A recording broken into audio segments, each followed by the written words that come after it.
Assalamualaikum warahmatullahi wabarakatuh. Hai teman-teman, selamat siang.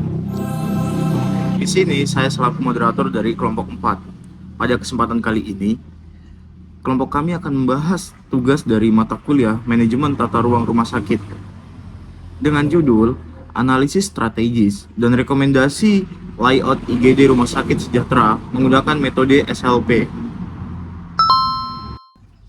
Adapun anggota kelompok dari kelompok 4, yaitu ada saya sendiri Ahmadu Arza Purwanto dengan NIM 108230001, ada Ahmad Wadi Abiu dengan NIM 03, terus ada Andini Aslani Abdillah dengan NIM 06, ada Lian Nurmawati dengan NIM 21, terus ada Melsinta Nantania dengan NIM 25, yang terakhir dan juga ada Yuyun Ekawati dengan NIM 38. Oke, tanpa berlama-lama lagi, kita masuk pada materi siang hari ini ya teman-teman. Yang pertama ada permasalahan utama pada IGD.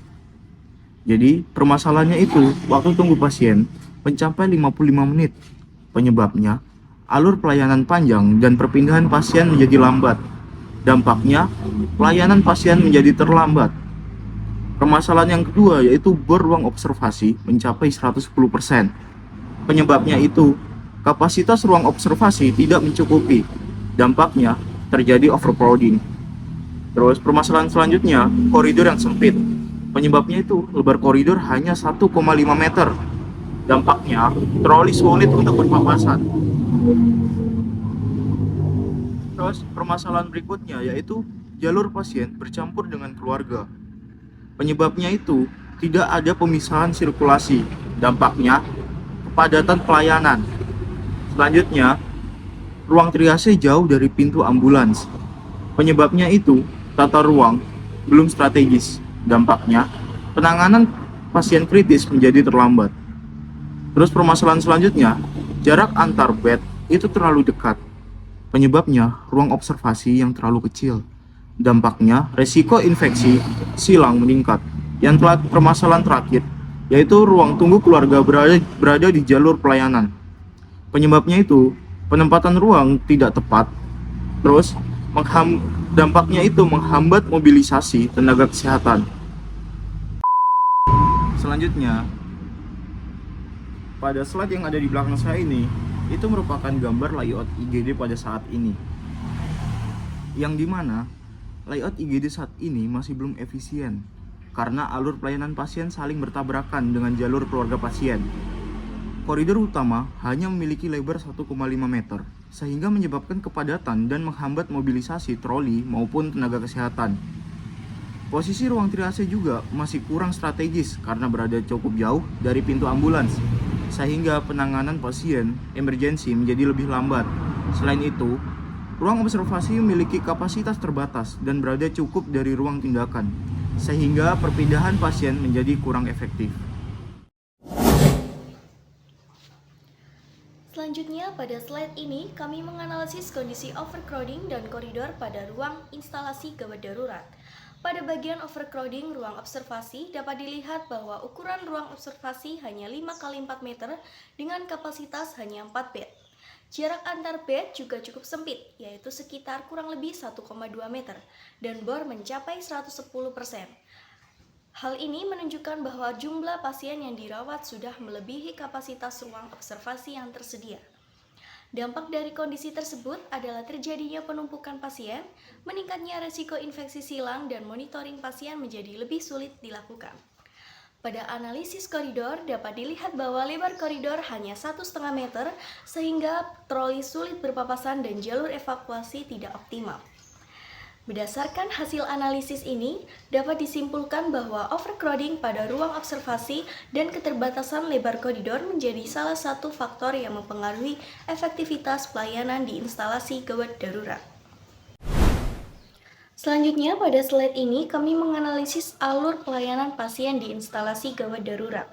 Alur pelayanan dimulai dari pasien datang, kemudian melakukan registrasi, dilakukan ke triase, selanjutnya ke ruang tindakan, kemudian ke ruang observasi, dan pada akhirnya pasien akan diputuskan untuk rawat inap atau pulang. Berdasarkan analisis, terdapat beberapa masalah alur pelayanan, yaitu jalur pasien menjadi bercampur dengan keluarga pasien, terjadi antrian pada proses registrasi dan triase, serta lokasi triase yang cukup jauh dari ambulan. Selain itu, berdasarkan diagram alur terlihat bahwa ruang observasi juga berada cukup jauh dari ruang tindakan, sehingga perpindahan pasien menjadi lebih lambat. Dampak dari kondisi tersebut adalah penanganan pasien emergensi menjadi terlambat. Selain itu, perpindahan pasien juga menjadi lebih lambat. Sehingga, secara keseluruhan, pelayanan di instalasi gawat darurat menjadi tidak efisien. Selanjutnya, pada slide ini ditampilkan analisis layout saat ini. Pada tabel tersebut, dapat dilihat ukuran dari masing-masing ruangan.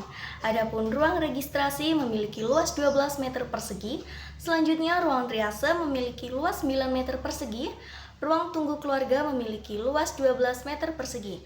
Kemudian ruang tindakan atau pemeriksaan memiliki luas 30 meter persegi, ruang observasi memiliki luas 20 meter persegi. Selain itu, toilet memiliki luas 5 meter persegi dan koridor utama memiliki luas 7,5 meter persegi. Berdasarkan kondisi layout saat ini, terdapat beberapa permasalahan, yaitu hubungan antar ruang belum efisien, jalur pelayanan masih cukup panjang, sirkulasi berpotensi bertabrakan, serta beberapa ruangan masih terlalu kecil. Kondisi tersebut menunjukkan bahwa tata letak yang ada saat ini masih belum mendukung alur pelayanan yang cepat, efisien, dan nyaman bagi pasien maupun petugas. Nah, selanjutnya ada analisis metode Systematic Layout Planning atau SLP. Tujuan dari metode ini untuk mempercepat pelayanan, mengurangi perpindahan pasien, dan meningkatkan efisiensi layout. Dan untuk tahapan dari metode SLP ini, yang pertama dengan mengidentifikasi hubungan ruang, kemudian menganalisis kebutuhan kedekatan ruang, kemudian menyusun rail chart, dan yang terakhir penyusunan layout baru. Selanjutnya ada rail chart hubungan ruang di IGD untuk pintu ambulans dan juga ruang triase, tingkat kedekatannya A karena penanganan pasien kritis harus cepat. Kemudian ada triase dan juga ruang tindakan, tingkat kedekatannya A karena mengurangi waktu perpindahan pasien. Kemudian untuk ruang tindakan dan juga ruang observasi, tingkat kedekatannya A, alasannya untuk memudahkan monitoring pasien. Kemudian ruang observasi dan juga ruang rawat inap, tingkat kedekatannya dengan huruf E, alasannya untuk mempermudah transfer pasien. Kemudian ruang registrasi dan ruang triase dengan huruf E mendukung proses administrasi. Kemudian ada ruang tunggu dan ruang tindakan dengan kode U karena tidak perlu berdekatan. Dan yang terakhir jalur keluarga dan jalur emergensi dengan kode X alasannya tidak boleh bercampur.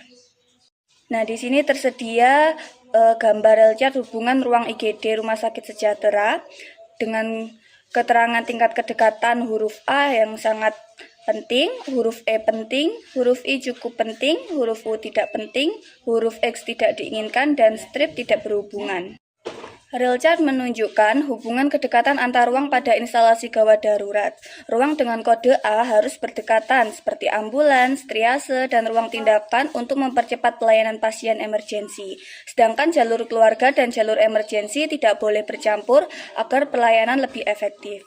Kemudian untuk rekomendasi hasil setelah dibuat SLP ini, yang pertama triase dipindah dekat ambulans, kemudian ruang observasi dekat ruang tindakan, dan koridor diperluas lebar, jalur pasien dipisah, dan juga ruang tunggu keluarga dipisah. Baik, untuk selanjutnya pada gambar ini ditampilkan rekomendasi layout IGD yang dirancang untuk mendukung pelayanan pasien agar lebih cepat, efektif, dan juga efisien. Untuk layout sendiri terdiri dari ruang triase, registrasi, ruang tunggu, ruang tindakan atau pemeriksaan, observasi, rawat inap sementara, serta toilet dan juga utilitas. Untuk alur pasien emergensi ditujukan dengan garis merah, yaitu pasien langsung menuju triase lalu ke ruang tindakan untuk mendapatkan penanganan segera. Sedangkan untuk pasien non-emergensi mengikuti alur hijau melalui registrasi terlebih dahulu. Terdapat juga jalur khusus petugas atau troli yang ditandai dengan garis biru untuk mempermudah mobilisasi tenaga kesehatan dan peralatan medis. Untuk penempatan ruang observasi yang dekat dengan ruang tindakan membantu proses pemantauan pasien menjadi lebih optimal. Secara keseluruhan, layout ini dibuat untuk meningkatkan efisiensi pelayanan dan juga keselamatan pasien. Baik, untuk berikutnya menunjukkan ukuran rekomendasi setiap ruangan pada layout IGD beserta standar pendukungnya. Untuk ruang triase sendiri berukuran 5x4 meter dengan luas 20 meter persegi, registrasi non-gawat dengan 4x4 meter dengan luas 16 meter persegi, ruang tunggu keluarga 5x5 meter dengan luas 25 meter persegi, ruang tindakan atau pemeriksaan dan ruang observasi masing-masing 8x6 meter dengan luas 48 meter persegi, rawat inap sementara 4x4 meter dengan luas 16 meter persegi, serta toilet dan utilitas 3x3 meter dengan luas 9 meter persegi. Untuk koridor utama memiliki lebar sekitar 2,4 sampai 3 meter agar akses pasien dan juga petugas lebih lancar. Untuk tabel sebelah kanan juga dijelaskan standar komponen bangunan seperti lebar pintu utama minimal 1,2 meter, kemudian pintu ambulan 2,5 sampai 3 meter, pintu ruang tindakan dan observasi minimal 1,5 meter, jarak antar bed observasi minimal 1,5 meter, serta tinggi ruangan sekitar 2,8 sampai 3 meter. Jadi secara keseluruhan ukuran ini dibuat agar pelayanan IGD lebih aman, nyaman, dan juga efisien. Analisis rekomendasi. Relokasi ruang triase. Ruang triase direkomendasikan dipindahkan lebih dekat dengan pintu ambulan agar pasien emergensi dapat segera mendapatkan pemeriksaan awal tanpa keterlambatan. 2. Perluas ruang observasi.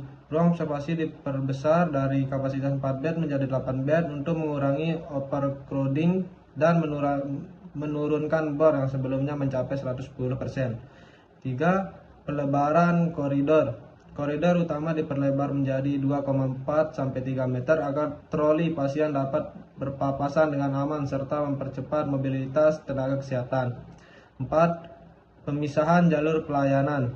Jalur pasien emergensi, non-emergensi, dan keluarga dipisahkan untuk mengurangi kepadatan dan memperlancar alur pelayanan. 5. Pemindahan ruang tunggu keluarga. Ruang tunggu keluarga dipindah ke area luar pelayanan untuk agar tidak mengganggu aktivitas tenaga kesehatan dan perpindahan pasien. Analisis rekomendasi. Komponen lebar koridor.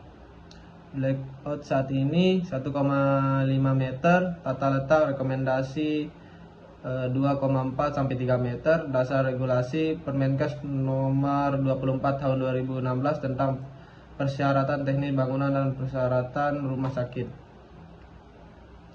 Jarak antar tempat tidur kurang lebih 1,2 meter, lebih kurang 1,5 meter. Permenkes nomor 40 tahun 2022 tentang persyaratan teknik bangunan prasarana dan peralatan kesehatan. Lebar pintu tindakan 1,2 meter, lebih kurang 1,5 meter. Permenkes nomor 24 tahun 2016. Pintu ambulans 2,3 meter, 2,5 sampai 3 meter. Permenkes nomor 24 tahun 2016. Jalur evakuasi terhambat lancar SENARS edisi 1.1 dan Permenkes nomor 24 tahun 2016. Baik, jadi selanjutnya ada dampak setelah perbaikan layout dengan indikator sebelum dan sesudah. Yang pertama ada waktu tunggu triase atau pemeriksaan yang sebelumnya itu 55 menit dan sesudahnya kurang lebih 30 menit. Yang kedua ada BOR observasi yang sebelumnya 110% dan setelahnya kurang lebih 85%. Yang ketiga ada lebar koridor yang sebelumnya itu 1,5 meter dan sesudahnya 2,4 sampai 3 meter. Yang keempat ada kapasitas observasi yang sebelumnya itu ada 4 bed dan setelahnya ada 8 bed. Yang kelima ada resiko kecelakaan troli, sebelumnya itu tinggi dan setelahnya itu menurun. Yang terakhir ada kepuasan pasien yang sebelumnya itu rendah dan setelahnya itu meningkat. Jadi setelah dilakukan resident layout, alur pelayanan rumah sakit menjadi lebih pendek, perpindahan pasien lebih cepat, kepadatan koridor berkurang, overcrowding ruang observasi menurun, pelayanan pasien emergensi menjadi lebih optimal, dan yang terakhir ada keselamatan pasien dan tenaga kesehatan menjadi meningkat. Baik, jadi selanjutnya yaitu kesimpulan. Di sini tata ruang IGD Rumah Sakit Sejahtera saat ini masih belum optimal, sehingga menyebabkan waktu tunggu pasien menjadi lebih panjang, overcrowding ruang observasi, serta hambatan mobilitasi pasien dan tenaga kesehatan. Penerapan metode Systematic Layout Planning atau SLP menunjukkan bahwa hubungan kedekatan antar ruang sangat mempengaruhi efektivitas pelayanan pasien. Oleh karena itu, dilakukan rekomendasi perbaikan layout berupa pemindahan ruang triase mendekati pintu ambulans, pelebaran koridor, penambahan kapasitas ruang observasi, serta pemisahan jalur pelayanan. Perbaikan layout tersebut dinilai mampu meningkatkan efisiensi pelayanan IGD, mempercepat alur pasien, mengurangi kepadatan pelayanan, serta peningkatan keselamatan pasien dan tenaga kesehatan sesuai standar rumah sakit.